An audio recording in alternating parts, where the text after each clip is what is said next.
زۆر شتێکی باشە لێرە ئیشارەت بدەم بەوەی کە سەید قوتب ڕەحمەتی خوای لێبێ سەید قوتبی مامۆستای نەوەکانی ئەم سەردەمە سەیری کەن چەند بە شێوەیەکی جوان لە فیضیلالە نووسیوێتی لە مجەلەدی پێنجەم لاپەڕە 2683 باز لەم حاڵەتە ئەکا کە ئەم پیاوە ئەم سەیدنا موسا بەڕێزە کەسێکی ناسراو ڕۆیشتووەوێت لەسەر ئەم کابرایە بکات بەرامبەر بەم دوژمنەشی وەستاوەت کەچی سەیری کەن کاتێک کە تۆغیان زوڵم و ستەم و تەوازونات هەمووی تێکەچێ خەڵک ڕەش بە سپی و سپی بە ڕەشە بینێ چاکساز بە جەبارە بینێ و جەبار بە چاکسازە بینێ وەکو ئێستای کوردستان جا سەیری ئەم عیبارەتانی سەید قوتب ڕەحمەتی خوای لێبێت چۆن ئەڵێ باسی کوردستانەکە لە دوای ئەم چیرۆکە لە دوای ئەم بڕگە ئاەتەوە کە خوێنمانەوە إن تريد إلا أن تكون جبارا في الأرض سيد رحمتي خوای لێبێ فەرمێ وإنه ليقع حينما يشتد الظلم کاتێک کە زوڵم زیادە بێ ئەم واقعە ئاوا دروست دەبێ يعني ئەم عیبارەتانە ئاوا دێتە پێشەوە ويفسد المجتمع کۆمەڵگەکە هەمووی گەندەڵە بێ پیسە بێ وتختل الموازين تەرازوەکان تێگەچن و ڕێسای جیاکردنەوەی بەهای باش لە بەهای خراپ تێگەچن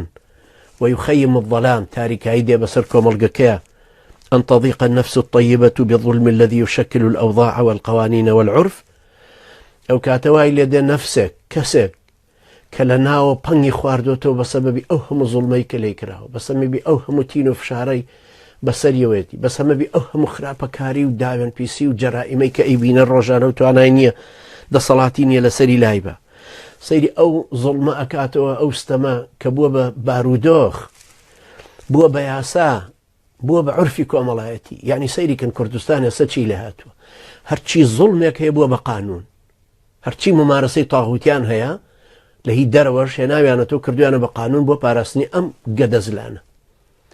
انجد دا لوش خطرتر أويك بوبة قيمي كوملايتي خلقك يعني خلقك رازية بمظلمة رازية بصفتناك شوێنی کەوتۆ ئەویژێ هەموو خەڵکەکە وابێ نا خەڵکێکی پیاوچاک و ئیماندار ماون بەڵام بووە بە سیمای کۆمەڵایەتی کۆمەڵگەی کوردەواری لە باشووری کوردستان ئەمە ئێستا کە ئاوا فەرمێ ئەمیش فەرمێ بالظلم الذي يشكل الأوضاع والقوانين والأعراف ويفسد الفطرة العامة حتى لا يرى الناس الظلم فلا يثورون عليه فطرة إنسان جوامري إنسان أو صفتاني كلا مناڵی و ئینسان لەسەری گەورابێ مناڵ لە سەرەتاوە ئەگەر لێی گەڕێی چاوی لێ بەیەکی زوڵم لە یەکێکی کە لە سەریەکاتەوە شتێک لە ڕەفیقە مناڵەکەی پسەنی پەلامارە دەداتەوە لەسەر ئەم فیتڕێ بەڵام چۆن ئەم فیتڕێ پیس بووە فیتڕەی خەڵکەکەمان گەندەڵ بووە جگەلەوەی کە دەستور و تۆغیان ئەوە هەمووی شرک و کوفر و ئیلحاد و عەمالەت و جاشێتیە خەڵکەکەشمان وای لێ هاتووە ترسنۆک و زەلیل و ئەنجا بەخیل چاوچنۆک پیسکە نهاوی یارمەتی کەس بدە حاقد لە ناوە بەرامبەر بە یەکتری دراوسێ بەرامبەر دراوسێ خزمایەتی بێڕەحمی ڕەدایی نەبوونی گەورە و بچووکی احترامی ڕیش سپی نەگرتن لە مزگەوت کەس ڕێزی مەلا ناگرێ ریزی پێشەوە ریزی ئەم منافەسەکردن دەنکە خورمایەک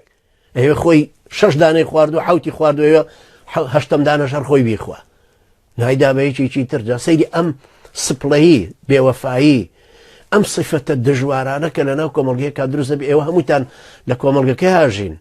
زۆر باشتر لە منیشەوانە هەموویە بینن ئەمە ئەو صفتانەیە کە سەید قوتب ڕەحمەتی خوای لێ باسیەکە ئەنجا فەرمێ ويفسد الفطرة العامة دوای وای لێدێ حتى لا يرى الناس الظلم فلا يثورون عليه خەڵکی زوڵمە بینن زوڵمی تاکەسیژە بینن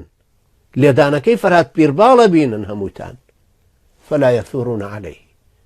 كسنال إركاك بكلاشيكوف لي مدى برار على الأقل دسي بقروا بروا فلا يثورون عليه شورشي شي بران برناكن غيرتي عن ناجولة بران بري واجنا لي يشي بلا أو هوليري بوابو هموش أنا كاني كردستان واحد خوشتان بأزاتر نزانه كس خوي بأزاتر نزانه أو هم الظالم ومجرم وجنايات كارانا لكلارنيا لبينجوانيا لتشومانيا لزاخونيا لمخمور ديباغنيا لهموي هيا بابەتەوە بەرامبەر هیچ کەسێکی تر ناجوڵێتەوە دەمت درێژ نەکەی بەرامبەرەوەی کە بڵێ ئەی بۆ خەڵکی هەولێر ڕاناپەڕن بەرامبەر بە قەزەکەی فەرهاد پیرباڵ ئەی ئێوە بۆ ڕاناپەڕن بەرامبەر ئەو هەموو جەریمەی کە بینیتان ڕسمەکانی کاکیوای ڕەحمەتی لە دەربەنی خان ئەی ئەوانەی لە کەلارن ئەی ئەوەی لە شارواژێڕن ئەهلی کوفر چۆن زاڵ بووە بەسەر هەموو شتێکی ئەو ناوچەیە کە زوانە لە هەرێکە زوڵمەوە بەسەر هەموو کەسێکە هاتووە هەموو وەکو یەک ئەم فیتڕەی پیس بووە قیەمە کۆمەڵایەتیەکە وای لێ هاتووە ظلم بينا فلا يثورون عليه ويرون البغي فلا تجيش نفوسهم لدفعه دەستدرێژیە بینن سنوورشکاندنە بینن بەڵام کەس لە ناخی خۆیان تووڕە نابێ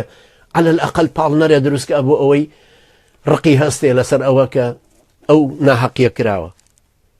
بل يقع أن يصل فساد الفطرة إلى حد إنكار الناس على المظلوم أن يدفع عن نفسه ويقاوم فطريانا وندە پیس و گەندەڵ و بۆ گەنە بێ هەتا وای لێدێ ئەو کەسەی کە بەرگری لە خۆیەکە ئەو کەسەی بەرگری لە خۆیەکە و دەستی دژمن و زاڵمەکەی ئەگرێ خەڵک بەرامبەر ئەوە وەستنەوەڵێن تريد أن تكون جبارا في الأرض ما بتو بوند متطرفي هون دقش بجو ترسناچی تو سيري چه تاغوت اما چه تيروريستيكا بو تيروريستا ولا باتم برزاني واوتوا ولا بفلان كزي واوتوا يا بكريم سنجاري يا بطاغوت كاني تري لا يشيتي ما بفطري ايو بيس بو بخوا قسم پارتیوێکێتی ناتوانن وا بکەن ئەگەر ئێوە ئەو فەسادە لە ناختانە چۆن جگەرە ژوورەکانی سیەکان هەڵەوەشێنە و بۆ گەنیەکە و پیسیەکە ئەگەر ئێوەش بینینی ئەو هەموو زوڵم و جەرائیمەی کە ئەیبینن ئەو هەموو دزی و گزی و عەمالەت و خیانەتکاری ئەبینن و بێدەنگن لێی فطرەتان پیس بووە فلا تجيش نفوسهم لدفعه بل يقع أن يصل فساد الفطرة إلى حد إنكار الناس عن المظلوم أن يدفع عن نفسه ويقاوم ويسمون من يدفع عن نفسه أو غيره جبارا في الأرض أو كسيك دفاع لخويا كاتو ياليك تري مظلومك ألنتو ببيب جبارا في الأرض كما قال القبطي لموسى ذلك أنهم ألفوا رؤية الطغيان يبطش وهم لا يتحركون شنك أمانة دلو درونيان راهات ولا قل ظلما كأبين هم روجة أم ظلم الرؤدا بلام حركتي جيبوناك برا ئێوە زوڵم کردنی تاغوتانی دژە تیرۆر و ئاسایش و جیهازی پاراستن و دەستگای زانیاری لەلاتان یا پێهیای پێشمەرگەیای حیزب ئێوە ئەمانە لەلاتان بووە بە خۆر هەڵهاتن چۆن ئێوە خۆر هەڵدێ خەبەرە دەبێتەوە سەیری خۆری شەر ناکەی ئەوەندە پێت عادیە خۆر هەڵدێ و خۆر ئاوابێ ئەو هەموو زوڵمەشە بینن ئێوە فیترەتان پیس بووە پێویستان بە تۆبەیەکی صادقانە هەیە پێویستان بە پاکبوونەوەیەک هەیە حتى وهموا أن هذا هو الأصل تنانا دوايان ليدي أنجوا أزانا هبوني أم ظلم دصلات جبروت دزي وقزي وخيانة كاريا أما أصل نية بس أما شتيكي نامويا شتيكي غريبة آخر إنسانك أخوة خلقي كردوا خاصة إيمان داران مسلمانان براتو توكلت بأخواي پروردگارت وباورد بقدرها يعني چی تۆش هەروە زەلیل بوویت و ڕسوا بوویت و سووک بوویت و بێدەنگ بوویت و کشومات بووی هەروەکو یەکێکی تر لەو عەوامی خەڵکە ئەنجا ئەفەرمێ هەتا وایان لێ دێوە أن هذا هو الأصل وأن هذا هو الفضل وأن هذا هو الأدب وأن هذا هو الخلق وأن هذا هو الصلاح وأزانا أما جوامێریە ئەمە پیاوەتیە ئەمە ڕاستە ئەمە قسەکردنە بۆ یەکەیەکێکیش قسەکە هەر قسەیەکی عادی لفيسبوك اشتي بلاو كاتولن كاكا دقرن برا تو بو خود خيت بر حملي انا برا ما انا ظالم استمكارن كقلت يعني برا شبه فرياد دكبه يا باشا هر يشك لعاسي خويا وابله تو انا بيري قصه بكي قصه او شلون اوير دزيا كان اللي بك شلون توارن نو تكببوا بيفرشه باري نو تيدا بتشك شك ككش خيتي بيواكا اي هنا تو طغياني شي ترقوتو جبروتي شي ترخواي جور لي ام سنتو كل قذافي لو أني تري سندوت أنجد وهي فرمة فإذا رأوا مظلوما يدفع الظلم عن نفسه فيحطم السياج الذي أقامه الطغيان لحماية الأوضاع التي يقوم عليها أنجا وان ليدي خلقك كوقتك مظلوم قبل أبين اندفاع لخويك أو برجينيك بدوري طاغوت وهي لايدة أو ديوار شورى أستوري بدوري طغيان وهي بوي بيرماني بيرخين بلوشي بالرخين وكو ديوارك برلين كوقتك أيوشتي أوابك كأو ديوارانيان بو باراستني مصلحتي خوان ووجودي خوان كردوا إذا رأوا مظلوما يهب لتحطيم ذلك السياج سموا هذا المظلوم الذي يدفع الظلم سفاكا أو جبارا آوينا ونين وصبوا عليه لومهم ونقمتهم بولين يكاك خطاي خويبو براك أبرا جيرا ولا سر كلمة قصة إمامي مزقوتا دركرا ولا رمزانا چێ دەری کردو مفەوەزێکی دوو لە ڕیوە پاشەڵ پیسی سەخیفی حەقیر هاتووە ئەم مەلا بە ڕێزەی لە مزگەوتەکە دەرکردووە ئەم خەڵکەژن هێورا وەڵا مامۆستا خەتای خۆی بە ڕەحمەتی خوای لێ برا دوێنێ شەوتگەل لە وتاری هەینەکەی خۆیان قسەی کرد یا دوێنێ شەو لەو مۆعیزەیە کە قسەی کردوتی وەڵا خەڵکێک هەیە زاڵمە تۆ لەسەر شتێکی وایە گیرێ کابرا وەڵا خەڵکێک هەیە زاڵمە ناویان نابم لە زۆنی زەرد و سەوز هەن کاکە ئەم قسەیە چییە ئەمە قسەیەک خەڵک جنێی بەخوا داوە جنێی بە پێغەمبەر داوە لە سەردەمانی پێغەمبەری خوای عەلەیهی سەڵات وسەلام خەڵک حڕیەتی چۆنەوە کەرامەتی ئەخەنە ژێر پێ چۆنە بێ ئازادی ئەم ئینسانە بە ڕێزە لە لای خوای پەروەردگار وای لێبێ بە قیمەتی بە قەدەر مێشێکیش نەمێنە لە لای ئێوە لە کوردستانە تۆ تەسەور کە 5 ڕۆژە ڕەمەزانە 5 پارتی 50 مەلای دەرکردووە لە مزگەوت 50 مەلا 50 کەس شێری ناکە خەبەرەکە تۆ بزانن ترس گەیشتۆتە چ ڕادەیەک لە ئێوە برا پێویستە ئەم ڕەمەزانە بیگۆڕن بەخوا قەسەم بەخوا ئەم چیرۆکە هەمووی دەرسە جارە ئەوەی ئیمانی بەخوا و پێغەمبەر هەیە ئەوەی ئیسلامەتی ناسیوە ئەوەی بڕوای بەم قورئانە هەیە کە پەیامی پێغەمبەر عەلەیهی سەڵات وسەلام بۆ ئیسلاحی مجتەمەعی بەشەری هاتووە پێویستە خۆی بگۆڕە جارێککە مراجعەی نەفسی خۆی بکاتەوە سەیری کە سەید قوتب ڕەحمەتی خوای لێبێ ئەنجا فەرمێ ئەمانە هەمویان کە فیترە پیس بوون وایان لێدێ گلەیەکە لەو کەساکەن کە دیفاعەکەی لە خۆی کردویان لە مەزلومێکی تر لۆمەی ئەوە کە نەڵێن برا تۆ حەق نەبوو وا بڵێ بە زاڵمەکە ناڵێن زاڵمی مجرم تۆ ئەم هەموو جنایەتە بۆکەی و سنووری بەشەرەتیت بەزاندووە بەڵام بە مەزلومەکەڵن کاکە تۆ بۆ هاوارەکەی لێتە دەن برە با لێ دەن هەزاران هەیە هەزاران ئەڵە برا فەرهاد پیرباڵ خەتای خۆیەتی کوربا بە مامۆستایە پرۆفیسۆرێکی جامیعە لە فەڕەنساوە هاتۆتەوە جنسەی وڵاتێکی هەیە محتەرەمە کابرایەکی مسەقەفە هاتۆتەوە وڵاتەکەی خۆی پایتەختیە وڵاتەیە بێ بە دەوڵەت بە فشە لەسەر سەرنگوێلکێکی مێژوو لەسەر زەپڵدان هاتۆتەوە کابرا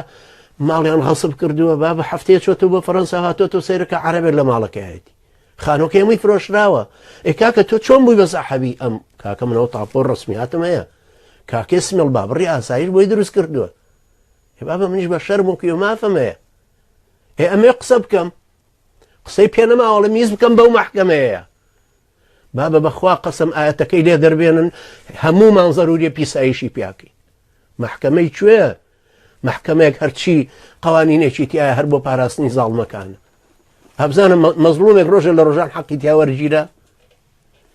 تۆ سەیری ئەم زوڵمە ئەنجا ئەڵێ وەڵا خەتای فەرهاد پیرباڵە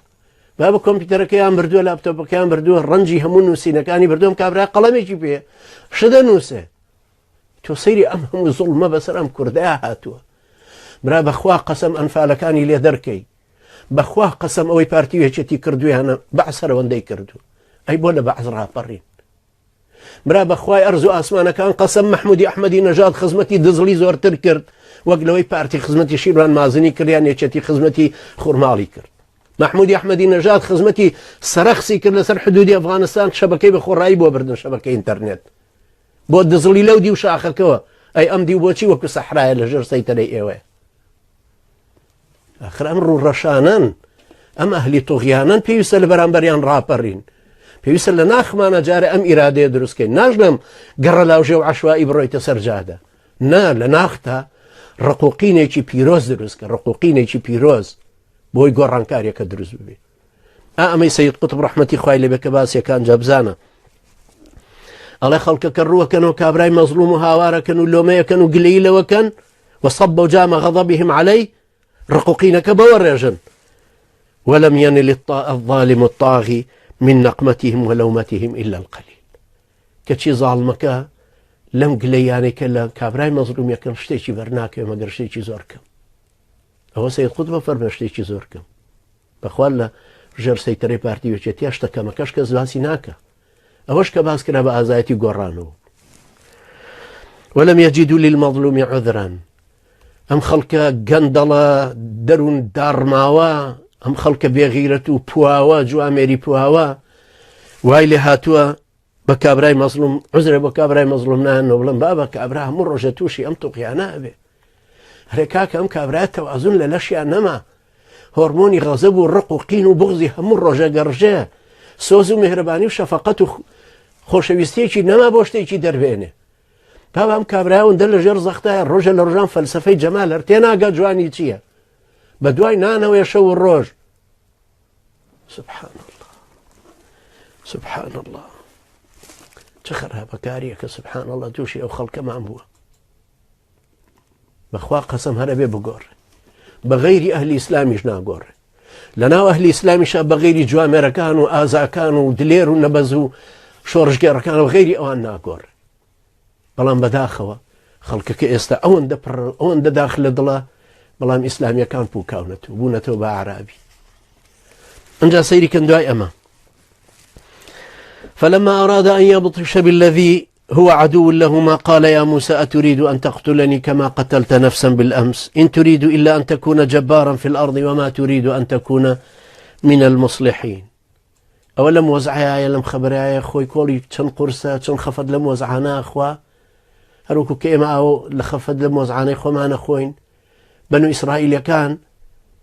فرعون أي شوسانو كشيما بنو الكردكان خومان هر كرد درند وجاش وعميل وخرافة كاركان دزو قندلو دصلات داركان أنا شوسيرنو ورا ملتي يجي خود كوتيو تبردستي خود والله كابراك لزماني صالي هشتاو بينج بيك وين هلا بجيب ويو اي لو روجي خومان روجي لروجان مطار معنا بخوا بك الناس يتيكيبو بكم هتا عمر متواو بخوا الرأي ده بخوا قسم يساء قرما بيه ناهڵ نزیکی مەتارەکانیش بکەوێتەوە با بەڕوم خزمەتتانە کەم بەخوا نایەڵن ئەنجا کامیان کوردایەتەکەی پاکترە ئەمە کە ڕازی بوو کە ناسێتی مەتارەکانتان بۆ بکە یا ئێوەی گەندەڵ و پڕ ئیجرام کە تیاری خاڵسی خۆتان هەیە بۆ شۆپینگ ئەچی بۆ لەندەن شۆپینگەکەی بۆ خانمەکەن ورە خەڵکینە ئێوە ڕزیون خەڵکینە ئێوە بەخوا قەسەم پواون ئێوە لەژێر زوڵما ڕزیون پێویستیتان بە گۆڕانکاریەکی جەوهەری هەیە ڕیشەیی